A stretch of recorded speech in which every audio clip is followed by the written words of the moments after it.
This Mickey ice cream bar would have cost $2.75 at Disney World in 2009. With inflation, that bar would cost $4.22 today, but the price has more than doubled to $6.50.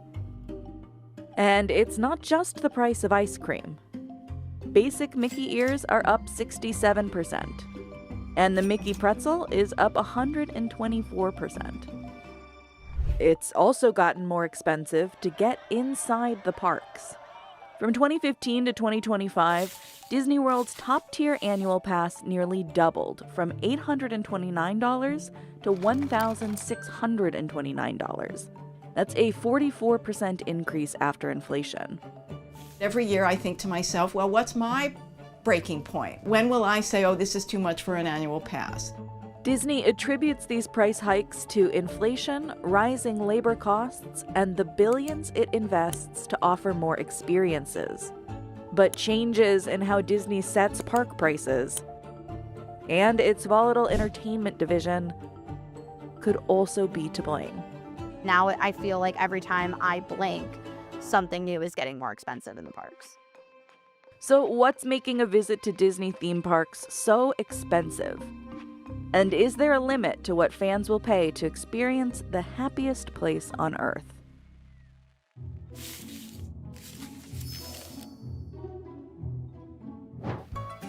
Before Disney, America's earliest amusement parks weren't exactly designed with children in mind. Many were loud, dirty, and geared towards adults, featuring thrill rides and spectacles like human cannonballs. The state of the amusement park industry was pretty sad because these parks had been around for a long, long time. A lot of them were in disrepair. Coney Island, fire strikes again, destroying half of famous Luna Park. Walt Disney saw this untapped market as an opportunity. On July 17, 1955, his vision became a reality, a sunny theme park in Anaheim, California.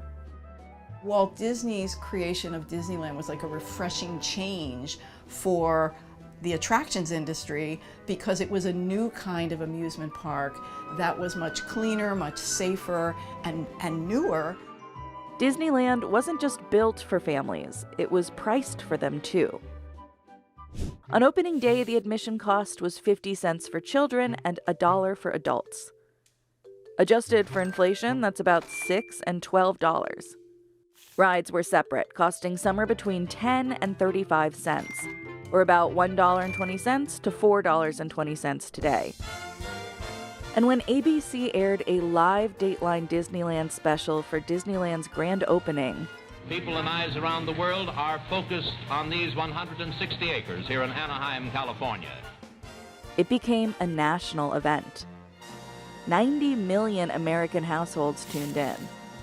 By the time they did the televised version from the park on opening day, everybody in the country wanted to go to Disneyland. And that was a tremendous marketing strategy. A strategy that worked. In its first 10 weeks of operation, 1 million people visited Disneyland. By 1960, some 5 million people were visiting California's Disneyland Park every year. Within its first 5 years of operation, Disneyland helped drive Walt Disney Productions' gross income from $27 million to roughly $70 million. Walt Disney was poised to grow the empire. He knew there were a lot of people around the United States who were never going to make it to the West Coast to be able to see this beautiful theme park that he had created. And so he got it in his head that he would like to do something similar on the East Coast of the United States. Walt Disney World opened on October 1st, 1971, near Orlando, Florida. Tickets cost $3.50, or about $28 in 2026. The opening was also marked by another star-studded TV special on NBC. One of the things that Walt Disney said was, Disneyland will never be finished. It will continue to evolve and grow and develop. And that is still the case. But expansion came at a price. Take Epcot, for example. Ladies and gentlemen, Epcot Center, the opening celebration. When the new park opened at Disney World in 1982, it reportedly cost the Disney company between $800 million and $1.2 billion to build. That same year, the company's ticketing system changed to a flat rate for entry and rides. This chart tracks the price of a one-day, one-park ticket at Walt Disney World from Epcot's opening in 1982. When it opened, a one-day ticket to Disney World cost $15, equivalent to $50 in today's money. Throughout the rest of the 1980s and 90s, that price climbed steadily as Disney World expanded with new lands, like MGM Studios and Animal Kingdom. After 2000, no new Disney World parks opened, but there were new attractions, and park prices rose even faster.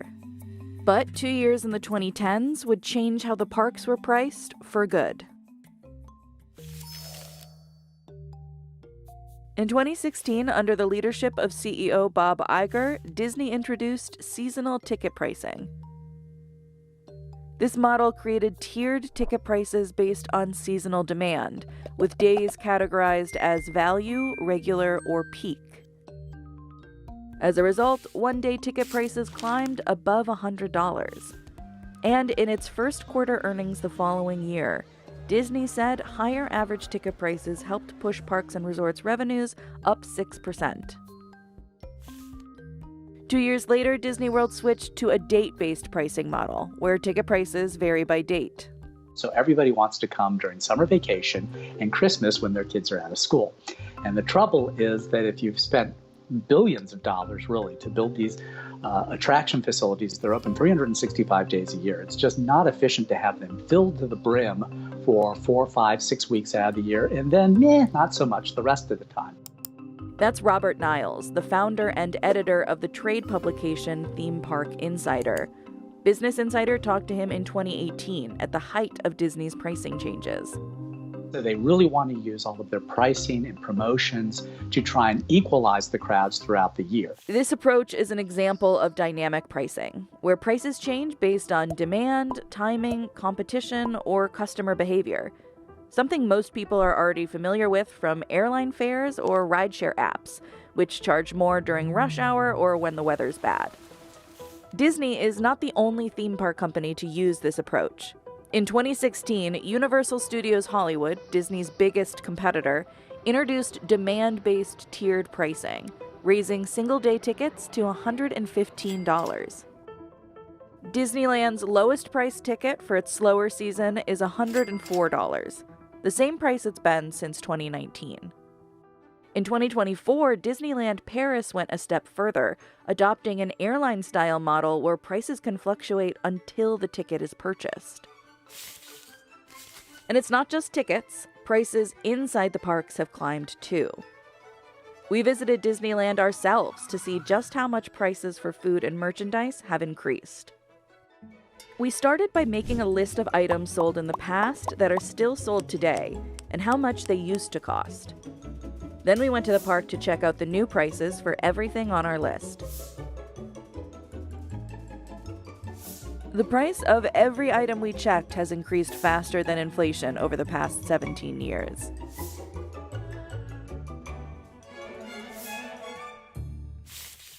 Now, even die-hard fans are having to make hard choices about investing in the happiest place on Earth. How long have you been a fan of Disney, and how long have you been going to Disney parks? The womb, potentially. I was a Disney child, to a Disney teenager, to a Disney adult. I've never really lost that love of magic.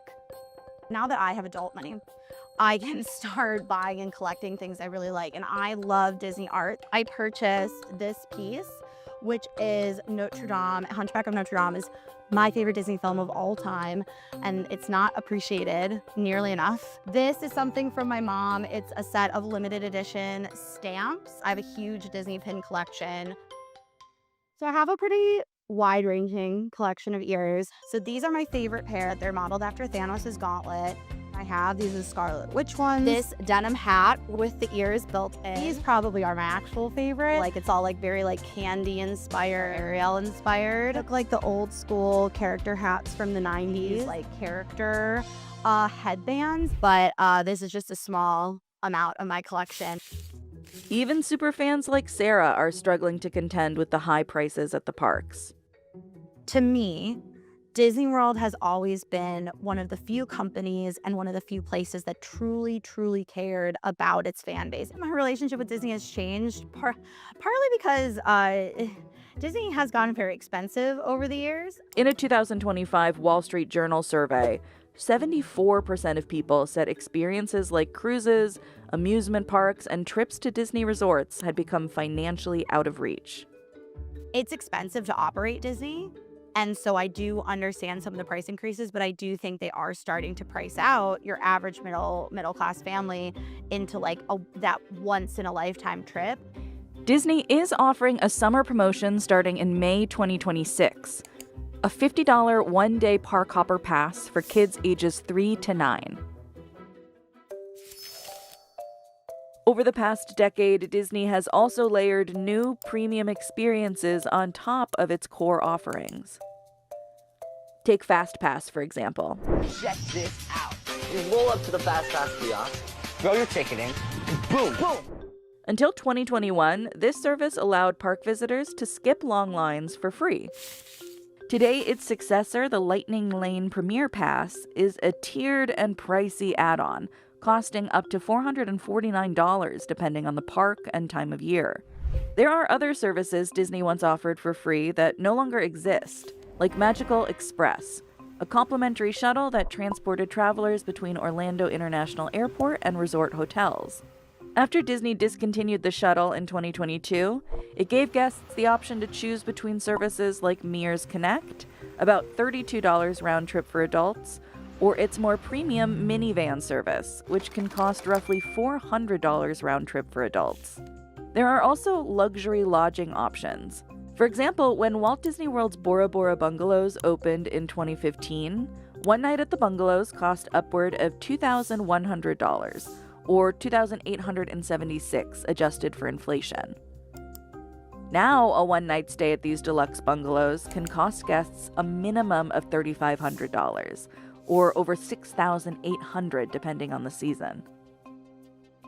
Disney understands the demographic changes that are happening in the United States at this point. They understand what's happening with income and economic inequality. They know that the money is in the upper level, the top 10%, the top 1%. They've created a wide variety of new products to try and, frankly, extract more money out of the people who have money to spare. Now, the downside with that is if you're one of those remaining middle-class people in America, you could get squeezed here. I do firmly believe there are still ways to do Disney in a affordable way, but it is becoming harder. And that's tough, and I feel that too, and I understand it. But at the same time, if Disney's going to grow, it's got to go where the money is. And the parks are perhaps more important for Disney's overall business than ever. Disney is made up of three main segments. And entertainment led the way for decades. TV is sort of a big fuel of Disney's other businesses. Then came the cord cutters. Well, online streaming is rapidly killing cable, Meg. Does this portend the death of TV? In 2019, when Disney Plus first launched, Netflix already had roughly 140 million subscribers. Disney committed an enormous amount of money to catch up with Netflix. It committed tens of billions of dollars, at one point spending more than double what Netflix was spending. As time went on, the cost of building this streaming service began to weigh on Disney. At one point, it was running losses of $11 billion on its streaming service. Disney CEO Bob Iger would later admit he thought the company invested too heavily in streaming. But at the same time, Disney parks rebounded quickly from pandemic shutdowns. Since 2022, Experiences, the division of Disney that controls theme parks and cruises, has become the company's biggest moneymaker, making up about 70% of operating income. So Iger made a choice: invest in what's working. In September 2023, Disney said it planned to invest $60 billion in the parks division over the next decade. And in 2025 alone, it increased spending from $5 billion to a whopping $8 billion. In 2024, at a conference for Disney's official fan club, Disney announced 4 new cruise ships and 14 new attractions. As the company invests more money in new rides, cruise ships, resorts, and themed lands, the parks are what it's relying on to fund its future. But will shiny new attractions be enough to keep Disney fans returning? Some families are even seeking out help to budget their trips. There's a whole industry built around planning a Disney vacation. Search online and you'll find countless groups, some even directly affiliated with Disney, who navigate this increasingly complex world of trip packages, vacation rentals, line-skipping passes, and more. From a planning perspective for families, you then have to think about how are we getting there, where are we going to stay, how long do we want to stay, how much can we spend, all of those things become factors. And Disney is still raising prices. In October 2025, it raised the price of the Lightning Lane Premier Pass. If prices keep rising, we're probably going to have to cut back on how often we go. But I also think that, yes, Disney fans will find a way. And sadly, that is just to go into debt to go on these trips, which is a larger problem. A lot of times people will complain when the prices rise, but they do still go. And I'm an example of someone who's still going even though the prices will rise. This year, I didn't even blink an eye. I just gave my credit card and I renewed the pass, yeah. So someday I might get to that point where I'm like, really? I don't know, but I haven't reached that point. I don't think I'll reach that point for a couple of years, yeah.